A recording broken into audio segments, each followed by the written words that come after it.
קצת שקט לכבוד עשו מסכת דברי תורה מהרב גד בוסקילה. איפה הכפיים?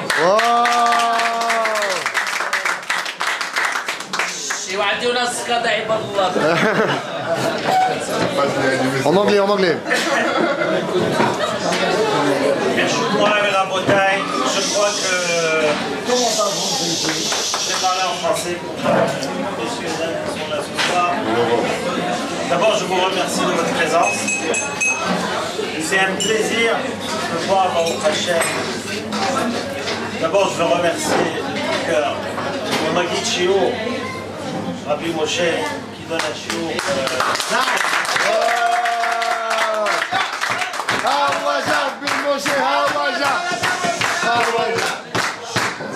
C'est grâce à lui que Baruch Hashem, le shiur prend une ampleur et j'espère, Be'ezat Hashem, que tous ceux qui ont terminé maintenant la Masechet Sukkah, je ne sais pas ce que vous avez terminé avant, mais je suis sûr qu'il y en a d'autres qui étaient réussis avec le DAF. Be'ezat Hashem, vous terminerez beaucoup d'autres Masechet. Amen. Il y a toujours un Yetzer Hara quand on vient pour faire une Masechet, et surtout d'être trouvé à Ritin. De terminer une Masechet, c'est très dur. D'ailleurs, le Satan, il s'appelle Samechnem. Samechnem, c'est pas seulement son nom, c'est Samechnem Aleph Lamed. Son nom est exactement Siyum Masechet En La'asot. Le Satan lui-même, ce qu'il veut, c'est de ne pas faire un Siyum. Et alors, chacun a son Yetzer Hara de venir, de combattre ce Satan et de lui montrer que oui, Baruch Hashem, on a terminé une Masechet et on est là tous ensemble en train de célébrer cette Siyum Masechet, le Masechet Sukkah. Sur Masechet Sukkah, ce que je voulais vous dire, le tour au Rahaim rapporte au Siman Tafim Zayin, juste avant Ilchot Pesach, et il dit que les Shalosh Regalim que nous avions, ils sont Keneged Shalosh Avot. Pesach, Keneged Avraham Avinu, parce qu'Avraham a dit à Sarah, Louchiva Asi Ugod, et les Ugod c'était des matzot, et donc Pesach et Keneged Avraham. Yitzhak, Keneged Shavuot, parce qu'à Matan Torah, ils ont sonné le shofar, et le shofar était Mi'elo Shel Yitzhak, la Akedat Yitzhak. Sukkot et Keneged Yaakov Avinu. Et il dit pourquoi? Parce que Yaakov Avinu avait voyagé, il est arrivé à un endroit, et là-bas c'est marqué dans la Torah qu'il a construit des Sukkot ou le Mikneu, Asa Sukkot, Vayikra la Makom Haou Sukkot. Sukkot, Vayissa Sukkota, Vayikra la Makom Haou Sukkot. Et c'est de là d'où nous avions le mot Sukkah. Et quel rapport nous avions de Sukkah, de la Sukkah que nous faisions, avec le Sukkot que Yaakov Avinu a fait. Béhémet, si vous regardez le Or HaChaim HaKadosh, là-bas même, il rapporte que Yaakov Avinu, c'était le premier qui a construit des cabanes pour des animaux. C'était le premier qui avait cette rahmanout envers ses troupeaux. Il a dit comment ils vont être là sous le soleil, il faut leur construire une cabane. C'est ce que Or HaChaim HaKadosh rapporte. Le Targum Yonatan Ben Uziel, le Tana Yonatan Ben Uziel, il rapporte que Vaïven lo Bait, Banalo Bet Midrash, Bet Midrash. Et quand c'est marqué ou Mikneu Asa Sukkot, il a dit, et pour ces troupeaux, il a construit une Sukkah. C'est exactement ce que c'est la Sukkah. La Sukkah, tout ce qu'on a étudié dans la Masechet Sukkah, c'est quoi? C'est Midirat Keva, Vekanes Midirat Aray. Ce monde entier, ce n'est pas une baït, une maison permanente, mais c'est une maison temporaire. On vit dans une Sukkah. Mais le baït Keva, le baït c'est Beth Midrash. C'est-à-dire que tout ce qu'on fait aujourd'hui, tout ce qu'on construit pour nous-mêmes, c'est quand on va au Beth Midrash, ça c'est notre maison. Quand on va et on est au shiur de Rav Moshe et on s'assoit, ça c'est la maison. Le reste, le Mikneu, c'est quoi Mikneu? Sa richesse, le rocher. Toutes ses possessions. Tout ce qui est Mikneu, à sa soupe. Tout ce qui est rocher, tout ce qui est les possessions de l'homme, c'est une soupe. pas. Mais la Torah, le baït, le vrai baït, c'est le Beth Amikdash. Pourquoi je rapporte ça? Et c'est pour ça que j'ai demandé à mon cher frère Racher de dire aux Messaïnim d'inviter leurs femmes et d'être là, parce que Baruch Hashem, tout celui d'abord qui est là au Sioum et aussi Messaïm. Mais ce que je veux dire, c'est que les femmes de ceux qui sont Messaïmim, quand elles sont à la maison et que leur mari a étudié le DAF, elles ont aussi fait le même DAF de Gemara que leur mari a fait.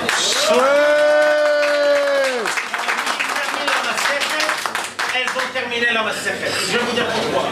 D'ailleurs, sans les questions de Tzilot. Mais les réponses, elles les ont. La Gemara dans Masechet, quand elle dit Amal le Rav, le Rav Shia, Nashim B'mai Zachian. Il a dit les femmes, quelles écoutes elles ont? Eh bien, et alors, qu'est-ce qu'il a répondu? Il a répondu que c'est la préparation qu'elles font d'envoyer leurs enfants, de les préparer pour les amener à l'Yeshiva, et d'envoyer leur mari à étudier au Beth Amikdash et de les attendre jusqu'à ce qu'ils reviennent du Beth Amikdash. C'est tout ça le srout d'une femme? C'est quoi la question? B'mai Zachian. Les femmes, elles ont d'abord toutes les mitzvot lota qu'on a, qui sont 365 mitzvot. Elles ont les mitzvot qui ne sont pas Jasman Grama, elles peuvent les faire. Et elles ont leurs mitzvot à eux, qui sont Hala, Nida, Hadla Katamer, que nous n'avons pas. Mais alors elles ont leurs propres mitzvot. Elles ont un zechout dans toutes les mitzvot qu'elles font. C'est quoi la question de B'mai Zachian? Béhémet, il est dit qu'Akadosh Baruch Hu, il a dit Barati Yetzerara, Barati no Torah Tavlin. Pour combattre le Yetzerara, il n'y a qu'une seule épée.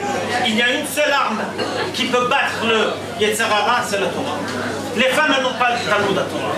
Si elles n'ont pas le Talmud à Torah, elles ont aussi le Yetzerara. Comment est-ce que les femmes peuvent combattre le Yetzerara? C'est ça la question de Rav à Rabbi Hiya. Rabbi Hiya lui dit, mais elles ont tout le zéchout de la Torah. Parce que quand elles préparent leurs enfants, leurs fils, et les envoient à la yeshiva, et quand elles attendent leur mari et les envoient au DAF, elles ont le même zéchout de la Torah. Et parce qu'elles ont le même zéchout, le zéchout, oui, mais pas la milchama negadayet. ça vient sans. C'est-à-dire, à partir d'aujourd'hui, je ne veux pas dire que les femmes elles doivent pousser les maris à aller étudier toute la journée parce que le mari doit aussi rapporter sa parnassa. Il faut bien que la femme pousse son mari à aller faire le DAF, mais elle va pas aller faire des gaffes. Parce qu'il peut faire le DAF, et ben on va retourner à la maison, mais il ne faut pas qu'il se sente pas court d'aider sa femme dans tout ce qui se passe. D'ailleurs, Rabbi Akiva, quand ses élèves sont rentrés chez lui, il a vu sa femme, il a dit aux élèves, chez lui,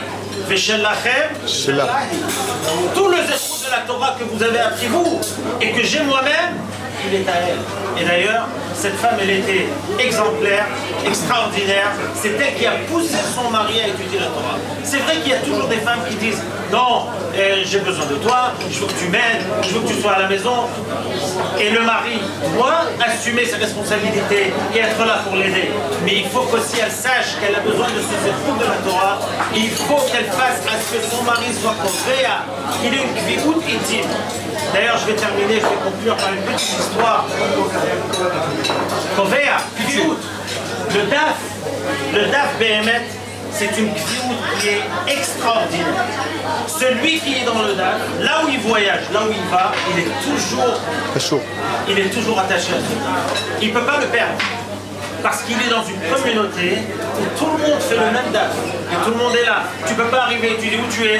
J'ai déjà raté 3 DAF, ou je suis en arrière, je suis en avant. On n'est ni en arrière ni en avant. On est toute une communauté dans le monde entier. Là où on va, on peut se rencontrer et on peut toujours partager, discuter les idées, même avec Tion, avec toutes les questions qu'il a. Il peut partager ses bonnes idées, ses bonnes questions à réponse avec tous ceux. Et il parle anglais, donc il peut aller là où il veut au monde, il parle hébreu, l'arabe. Et Baruch Hashem, il est international. Et ce qu'il fait, c'est ce que chacun d'entre nous doit faire. Mais ce que je voulais dire, c'est que aussi, ça ne permet pas à un mari de dire bon, alors si c'est comme ça, je vais faire mon DAF, je vais étudier, et ma femme, c'est elle qui s'occupe de la DAF et de tout le reste. C'est pas vrai. Chacun sa DAF. Hein. Si vous avez entendu parler, il y a un Rosh Yeshiva qui était le Rosh Yeshiva de Telz à Cleveland, il s'appelle Rav Gifter. Il y avait une fois un Ram, un Melamed qui enseignait au premier jour de la Yeshiva. Il donnait un shiur clani dans toute la Yeshiva. Il était très important, un grand Talmid. Il avait une famille, une daïra avec 9 enfants et une femme qui l'aide à devenir ce qu'il est devenu. Mais une fois, elle lui a demandé, vous savez qu'aux États-Unis, c'est pas comme ici. Il n'y a que 2 jours où vous pouvez faire sortir vos poubelles. Et il faut les faire sortir qu'après 6 heures du soir. Parce qu'ils ne veulent pas que les gens sortent les poubelles pendant les journées. Donc les poubelles restent à proximité de la maison. Et il y a 2 soirées où on peut les faire sortir pour qu'ils viennent et qu'ils ramassent les poubelles. Elle a demandé à son mari de ramasser, de faire sortir la poubelle. Il lui dit, ma chérie, comment je peux faire sortir la poubelle? Je suis un Talmid Chacham, je suis un Magid Shiur, je donne Shiur aux Avrechim, aux élèves, et on habite dans une communauté où tout le monde va me voir. Ça ne se fait pas qu'un Talmid Chacham sorte les poubelles à la rue. Comme ça, ils avaient cette discussion, cet argument. Jusqu'à ce qu'un jour, elle lui a dit, on va aller chez le Rosh Yeshiva, on va lui demander, on va lui poser la question. Ils sont allés chez le Rav Gifter. Et ils sont rentrés, lui ont posé la sheila. La femme, elle n'a rien dit, mais le mari, il a bien posé la sheila. Il a dit, voilà, ma femme, elle veut que je l'aide, et je veux bien, mais je crois que c'est un bisayon pour la Torah, et ça se fait pas. Et alors, je lui demande que lorsque je viens, je peux l'aider avec les enfants, et qu'elle sorte les poubelles. Il a dit, vraiment, c'est une question qui est très difficile pour moi. Je vais réfléchir, et en attendant, je vous demande de retourner à la maison, et donnez-moi quelques jours pour réfléchir. Le même soir, à 6 heures du soir, le Rosh Yeshiva arrive à la porte et il frappe. Les enfants qui ouvrent la porte et qui disent aux parents, le Rosh Yeshiva est ici. Et le père et la mère qui vont vers la porte, ils voient le Rosh Yeshiva. Rosh Yeshiva, vous êtes venus, vous avez eu la réponse pour nous? Il dit non. En attendant, je n'ai pas encore de réponse, mais j'ai décidé de faire sortir les poubelles pour vous. Alors à partir d'aujourd'hui, je ferai sortir les poubelles. Ça c'est quelqu'un, le Rosh Yeshiva, c'était sa réponse à ce Magid Shiur. C'est-à-dire qu'il n'y a aucune responsabilité que le mari peut dire à sa femme, je ne peux pas faire. Même s'il est un Chacham, même s'il est Rosh Yeshiva, il a toute la responsabilité de faire. Mais, en même moment, la femme doit savoir qu'elle doit aussi sacrifier de son temps, de son travail pour dire à son mari, tu vas au DAF, je dois te laisser passer. Elle doit savoir à quelle heure c'est, jusqu'à ce qu'elle revient. Ou quand il va étudier la Torah, elle sait exactement quand il va et quand il revient. Et là, Baruch Hashem, ce que je peux vous dire, c'est que chaque femme d'un Messayem ici ce soir, elle a ses masertot avec elle, et nous tous ensemble, on a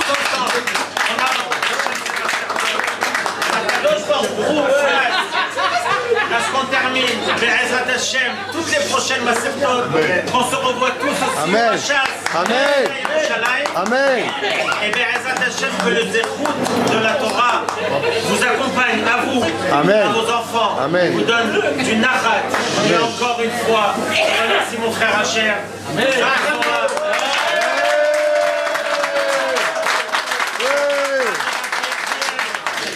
Et le Magid Shiur, chez Hachem, je peux vous. Amen. Merci.